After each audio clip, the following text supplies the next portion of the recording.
तुम्ही मला म्हटले टाइम संपला, पहिली गोष्ट. दुसरी गोष्ट तुम्ही मला म्हटले ऍडमिशन फुल झाले.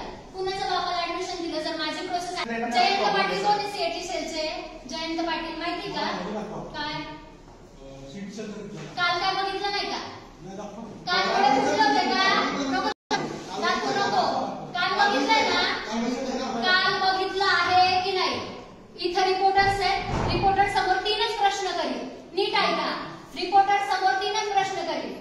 माझे कागदपत्र तुम्ही म्हटले चुकीचे. मग असं सीएटी सेलनी माझे डॉक्युमेंट्स चुकीचे व्हेरीफाय केले असं कॅमेऱ्यासमोर सांगा की यात सीएटी सेलची चूक आहे. सीएटी सेलनी यांचे डॉक्युमेंट व्हेरीफाय केलेले ते ऑनलाईन व्हेरीफाय झालेले आहेत. त्याला मॅन्युअली व्हेरीफाय करावं लागतं आणि व्हेरीफाय केल्यानंतर जर त्याच्यामध्ये ऑब्जेक्शन आलं तर यांचं ऍडमिशन कॅन्सल होतं आणि कॉलेजला दंड होतो. थोडक्यात सीएटी सेलनी डोळे बंद केले होते. मला 4 वेळा राऊंड द्यायला लावला सीएटी सेलनी. तोपर्यंत सीएटी सेल झोपलेली होती आणि यांचं कॉलेजचे डोळे उघडे आहेत. यांनी मला 4 वेळा फेऱ्या मारायला लावल्या ऍडमिशन. बोलले ना व्यवस्थित बोलतोय. लेखी द्या बोलले. मॅडमला लेखी दिलं. मॅडम म्हटले मला लेखी दे. जर रिस्पॉन्सिबिलिटी काही असेल तर मी घेईन. मी लेखी दिलं.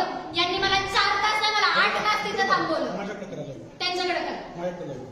हे सगळे ऍडमिशन सीईटी सेलच्या नियमानुसार होतात. याच्यामध्ये कॉलेजचा कुठलाही कसलाही रोल नाही. आणि सीईटी सेल कडून चूक झाली. सीईटी सेल निकाल ह्यांना मेसेज केले की ऑथरायझेशन कॉलेजकडे. कॉलेज म्हणते सीईटी सेलकडे.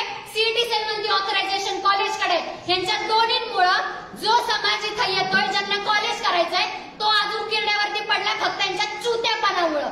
यांना स्वतःला काही कळत नाहीये. यांचं म्हणणं आहे की सीईटी सेलकडे जा. सीईटी सेल म्हणते कॉलेजकडे जा. यांचा काळा बाजार यांना करेला काय चाललंय.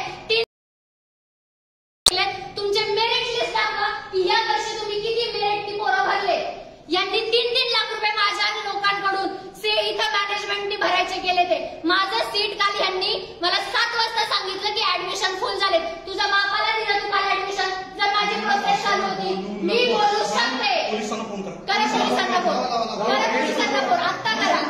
आणि माझा डॉक्टर बाबासाहेब आंबेडकर भागाचं बोलतोय. पोलिसांना फोन. पोलिसांना फोन.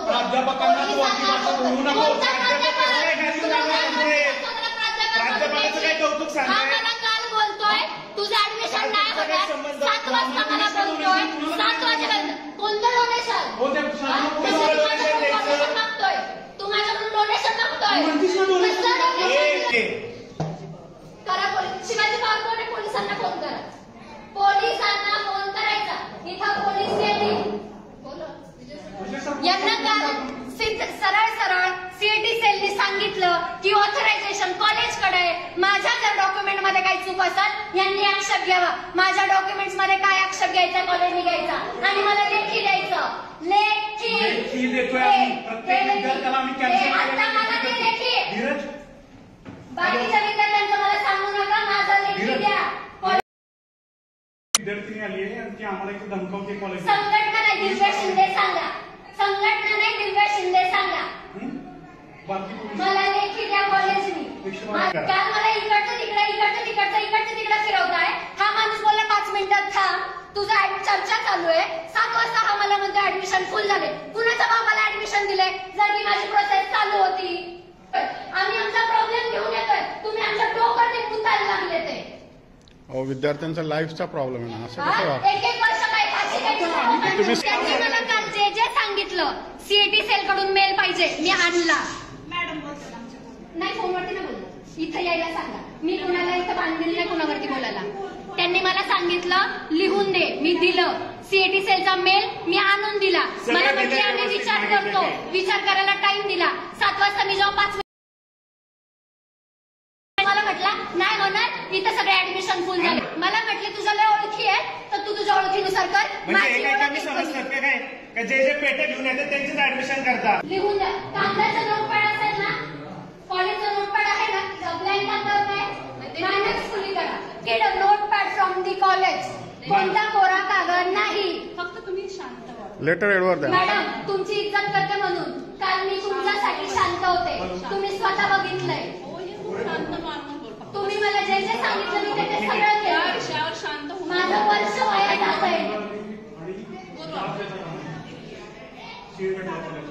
काय धमकवलं? काय धमकवलं?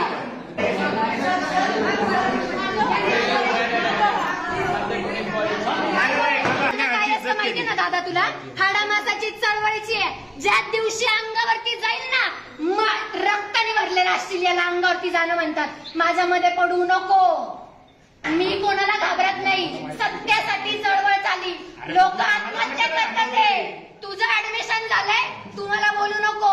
पोरं 3-3 आणि 4-4 लाख रुपये द्यायला माझा बाप मुख्यमंत्री नाही.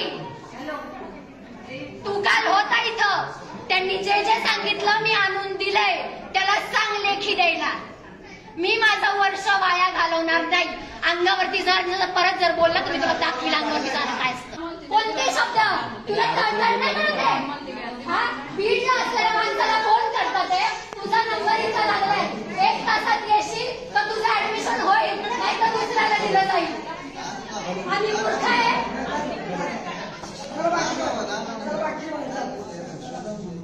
मला लेखी द्या, मी इथून चालली जाईल.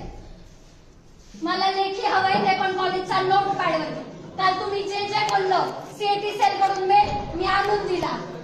तुम्ही मला मी लिहून दिलं. माझ्या डॉक्युमेंट्स मध्ये जी काही चूक असेल ती मला दाखवा. कोणता मुद्दा चुकीचा आहे तिथं लिहून द्या. मी इथून चालली जाईल. मी माझं वर्ष वाया घालवतीये. हे सर मला म्हटले, प्रिन्सिपल मॅम मला म्हटल्या, तुझ्या लय ओळख घेत ना, मग तुझ्या ओळखीनुसार इथं ऍडमिशन कर. हे त्यांचे शब्द आहेत. मला माझी ओळख, मी दिव्या शिंदे, आंबेडकरी चळवळीची, भारताचं एकमेव नेतृत्व, ही मी माझी ओळख जर सांगितली ना तर मुख्यमंत्री इथे येतोय. मी माझी ओळख सांगायला ना ऍडमिशन घ्यायला आले होते. त्यांनी मला दिवसभर पळवलं. ते मला म्हटले सीएटी सेलनी जर आक्षेप घेतला, उद्या जाऊन सीएटी सेलनी जर आक्षेप घेतला, कॉलेजला दंड पडल, तू लिहून दे. मी लिहून दिलं. त्यांनी बोलले सीएटी सेल कडून जर आम्हाला मेल आला की आम्हाला काही प्रॉब्लेम नाही, तुला ऍडमिशन देऊ, मेल आलाय सीएटी सेलचा, त्यांना तो सुद्धा दिला. हा माणूस मला बोलला 5 मिनिटं, मेल बघतोय, चर्चा करतोय, मला बाहेर पाठवलं. मी बाहेर गेले. अर्ध्या तासानं जर मी आले की ह्यांनी मला का नाही बोलवलं. तो माणूस मला म्हटला, जा घरी, ऍडमिशन फुल झाले. जिथं माझी ऍडमिशनची प्रोसेस चालू आहे, ऍडमिशन कुणाला दिलं, मला का नाही सांगितलं. तुम्ही मला स्पष्ट सांगायचं होतं. माझा नगरला नंबर लागला होता. मी 4 तास ट्रॅव्हल करून इथं आले. माझ्या सावित्रीबाई फुले पुणे युनिव्हर्सिटी कडून जे मला मार्कशीट भेटले त्याच्यावरती 1200 पैकी 756 मार्क्स मला भेटले. हेच मी तिथं नमूद केलं. यांनी मला आधी सांगायला पाहिजे होतं. 2nd इयर 3rd इयरचे जे तुझ्या एकाच कागदपत्रावरती आले त्याचं डिवायडेशन करून टाक. तिथं जे मार्क्स टोटल होते ते मी तिथं टाकले. सीएटी सेल स्वतः सांगते की हा कॉलेजचा निर्णय. जर त्यांना डॉक्युमेंट्स वरती काही आक्षेप घ्यायचा ते घेऊ शकतात. डॉक्युमेंट्स वरती आक्षेप घ्या जर त्याच्यामध्ये काही चुकीचं असेल. पण तुम्ही एखाद्या विद्यार्थ्याला म्हणू शकत नाही की तुझ्या जास्त ओळखी आहेत ना, तर तुझ्या ओळखींवरती तू तुझं ऍडमिशन कर. इथं ओळखींवरती ऍडमिशन नाही करायचं. अडाचं रक्त करून आम्ही इथं आलोय. 1 वर्ष वाया जाणं म्हणजे फाशी घेण्यासारखं आहे विद्यार्थ्यांना. एखाद्या पाकिस्तानातून आलेल्या माणसाला तुम्ही आधार कार्ड वरती भारतात सोडता आणि एखाद्या लॉ करणाऱ्या पोराला तुम्ही वंशावळपासून दादा कोण होता, परदादा कोण होता, सगळं तुम्ही करताय. बरोबर की नाही. मग तुम्ही काय म्हटले, सीएटी कडून मला मेल आला, मी आणलं. गव्हर्नमेंटला इथं उभा करू सिरियसली सर, आता तुमचा जो ऍडमिशन संदर्भात जो काही प्रॉब्लेम आहे किंवा जो काही इश्यू आहे ते आपण प्रिन्सिपल मॅडमशी किंवा आपण स्टाफशी डिस्कस करू. मला तुम्ही लेखी द्या की सीएटी सेलची चूक आहे असं तुम्ही मला लेखी द्या. ते मला काल म्हटले की सीएटी सेल कुणाचे पण डॉक्युमेंट्स व्हेरीफाय करतो. जर असं आहे तर उद्या मृत्यूपत्राचा दाखला मी जर लॉ कॉलेजला ऍडमिशनच्या वेळेस भरला तर सीएटी सेल तो व्हेरीफाय करणार. याचा अर्थ असा होतो कुणाचे पण डॉक्युमेंट्स व्हेरीफाय करणं म्हणजे उद्या जर मी माझा मृत्यूचा दाखला तिथं टाकला म्हणजे सीएटी सेल व्हेरीफाय करेल. बरोबर. जर सीएटी सेल आक्षेप घ्यायचा होता आधीच घ्यायचा होता. चालू आहे. पण तुम्ही म्हणताय म्हणून आता बोलते मी, काही प्रॉब्लेम नाही. त्या मॅडमला विचारा, त्या साक्षी आहेत. काल मी किती पेशंटली सगळं हँडल केलंय. शिक्षण मंत्र्यांच्या कॉलपासून सगळं झालंय. सर, त्या मॅडम मला काल बोलल्या, तुझ्या लय ओळखी आहेत ना, हे जे मला आज भाषेवरून बोलतात आहे ना सर, हे जे आज मला भाषेवरून बोलतात आहे ना, नाही ना, ऐका ना, मी काल स्टुडंटच्या हैसियतने आले होते की नाही मॅम, तुम्ही साक्षी आहे, आले होते की नाही. मी वाईट शब्द वापरला नाही. आज मी ती मुलगी म्हणून आले जी स्वतःच्या हक्कांसाठी लढतीये. घसा कोरडा झालाय सर. नगर ते पुणे ते चंद्रपूर मला जायचंय. नगरचं अलॉटमेंट झालं म्हटलं. ह्याच्यामुळे कॅन्सल केलं, आता ते पण देत नाहीत, सगळे फुल झाले. मी काल स्टुडंट म्हणूनच आले होते. I was very mannerful, I was very kind. We are highly educated people sir, we are not talking shit. पण कसं असतं, जर तुम्ही आमचा अंतच बघताय. आणि विद्यार्थ्याची सर मला सांगा, सीएटी सेल कुणाला फोन करतं, कुणाला फोन करेल? त्यांनी माझ्यासाठी केला. शिक्षण मंत्र्यांचे फोन आले का? ते माझे लोक आहेत म्हणून ते अर्ध्या रात्रीला सुद्धा माझ्यासाठी येतील. आणि मॅडम काय म्हणतात, ते तुझ्या लय ओळखी आहेत ना. सर ओळखीवरती मी इथे यायचे असते तर आता इथं नसते, मी कॅबिनेटमध्ये बसले असते. एवढी मोठी माझी हे संघटना. कुठं पण गुगलला नाव टाका, दिव्या सुनील शिंदे सरकार म्हणून. राष्ट्रपतींसोबत माझे व्हिडिओज आहेत, तुम्ही बघा. ओळख जर दाखवायची असती, मी कालच दाखवली असती की मी कोण आहे कोण नाही.